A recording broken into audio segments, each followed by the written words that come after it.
It's a good day at DriveTribe. We've got a new boy starting. Rather than a traditional job interview, we're just chucking him in at the deep end.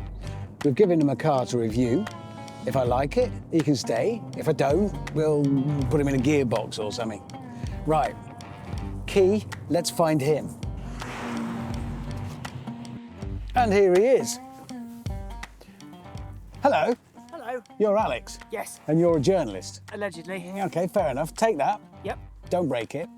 Ironically saying that, I know. Thanks for not mentioning it. Good luck.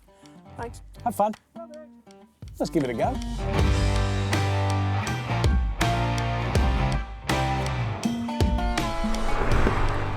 This is an Alpine A110, but not any Alpine A110. It's an Alpine A110R for or something like that. Now, the base A110 is perfect for roads like this. It mixes modest power, lightweight, there's even a bit of practicality in there, and the suspension is perfect for absorbing lumps and bumps and having a bit of fun in.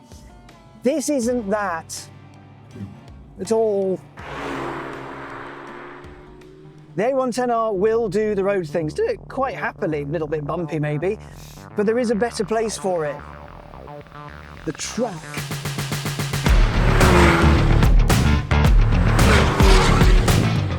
See, the R stands for radical, apparently. It was made for people who wanted the good bits of the base car, decent power, ace handling, the whole nine, but also wanted something for the track.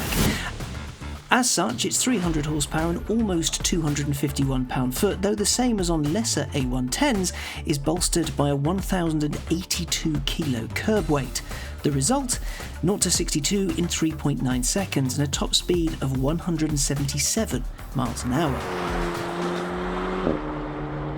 That's quite fast. That's very fast, in fact. And to make it even more R, there's lots of carbon fibre. So we have carbon splitters, carbon bonnet, carbon roof, carbon rear deck lid, so there's no rear view at all. Bit of a nightmare on the road, that. Big carbon wing, skirts as well, those are carbon fibre, and the wheels shod in Michelin Cup 2s, lovely and sticky, delightful, but being carbon, if you park them in the same postcode as a curb and look at them funny, they'll probably get scratched and be an absolute nightmare to replace.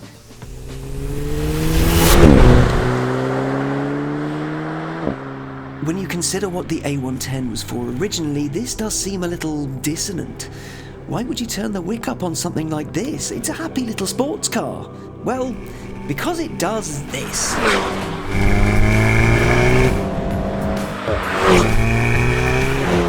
It feels like a little racing car. It's an angry little racing car and it just wants to keep going. It wants to go faster and faster and faster and faster because that's what it's designed to do. It's absolutely magic. The rate at which it picks up pace, because it weighs nothing, it's a bag of quavers. It doesn't need 9,000 million horsepower. It just flies, absolutely flies. I mean, the stats, I can believe them. Sometimes you suspect that manufacturers sandbag a little bit. Not here, it just goes. It's phenomenally quick. And because it's so light, the brakes don't need to be massive to work incredibly well. And, oh, they do. Pitch it into a corner, and then my face just starts sort of peeling away from my bones. It gives you so much confidence just to push a little bit harder, do a little bit more, go on, go a little bit harder in, you can do it, I've got the grip, I've got your back, but it feels serious. It's one of those cars that is quite easy to use if you're a muppet, but if you really know what you're doing, oh, I bet you can exploit this. Oh, my face is too... Good Lord, I don't want to know. It's got a G meter in it. I don't want to look at that. I want to pay attention to the road. I also want to pay attention to the steering. It is so direct. It is absolutely beautiful. Pitch in, you can feel what the fronts are doing. It's gorgeous. The suspension, yes, it's all adjustable and what have you, but it's set up for the track perfectly here. I love the standard A110. I think it's an absolutely brilliant car. It mixes road-friendly squidge with just the right amount of power. This, though, it's mad. It's such a silly vehicle. There's no reason for it. Carbon all the things. Let's take a load of weight out, stiffen up the springs and see what happens. Well, what happens is you get a hell of a weapon. This thing flies. It sounds incredible. I mean, noise, more noise, and then when you lift off, it does burbles. I love burbles. Burbles make me really happy. It still does the practical stuff. In fact, I drove an A110S to Le Mans a few years ago, and I know for a fact you can put a squishy bag for a weekend, a shoulder bag with cameras and laptops and nonsense in the boot, and in the front you can fit 9 bottles of very cheap but very lovely French rosé and a kilo of Nutella. Don't say I never do consumer advice, because that is consumer advice. That was also quite comfy on a road trip. This I don't think would be, but it's wicked here.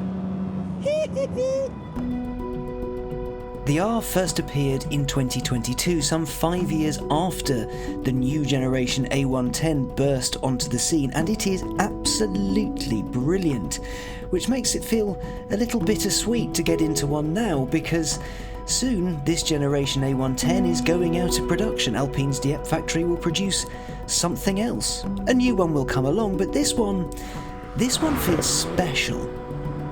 If you didn't grow up during Alpine's heyday, you might be wondering, why is Alpine? Why do people like it? What's the point of it? What's the deal with it? Why is it so loved by so many people? Well, the answer is simple. History, dear chum, and heritage. Loads of it. The Alpine marque was founded in the mid-50s, and it made quick cars based on Renaults. Not for the masses, but for the few and for competition. They mixed lightweight with modest power and did very well against much bigger opposition. While plenty of people got their first taste of an Alpine in Gran Turismo, plenty more saw them storm their way around various tracks and rally stages and fell in love with them. It started independent and was later bought by Renault, and things got very serious until they didn't. Went very quiet in the mid to late 90s. For a lot of people, Alpine was just this sort of thing that was there in the background, didn't really pay too much attention to it, because it just never hit the public consciousness. It was like sitcoms your dad used to watch. They tell you about them and go, it was just what it was back in the day. It's just what we did and it was fine, don't worry about it. In the UK, it was especially difficult because you couldn't name a car that wasn't a Sunbeam, an Alpine or Alpine. So to get to know it, you really had to get it. You had to know your stuff. Which is why, when it was announced that Alpine was coming back as its own brand, people who watch rally videos for fun, well, they perked up a little bit.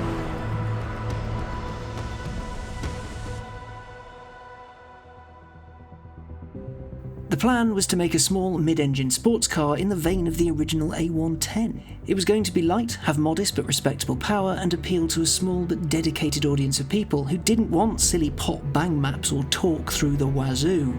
They wanted something that felt right for the job of sports carring, not a compromised tool that did everything, but didn't do it very well. When the new era of Alpine launched with the A110 properly in 2017, it went down well. So well.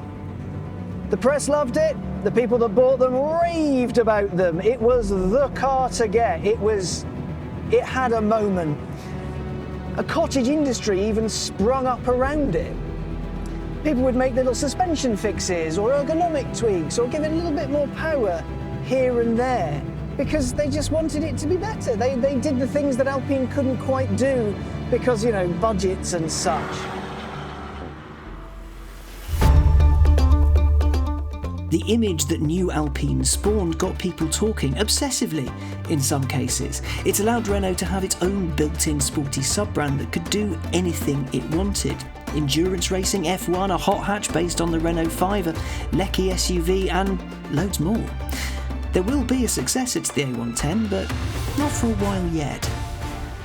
This small blue thing and its siblings made a massive impact. It brought the past back to the fore, it made it relevant, the car was loved. And with the R, it made an incredible track weapon, it really, really did.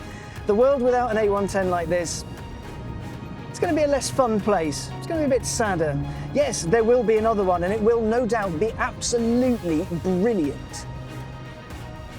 But I owe it all to this. And the gamble that was taken, bringing it back, let's see what happens. And it paid off. It's a good gamble. Now though, I've got petrol left and a racetrack. So I'm gonna go be a child.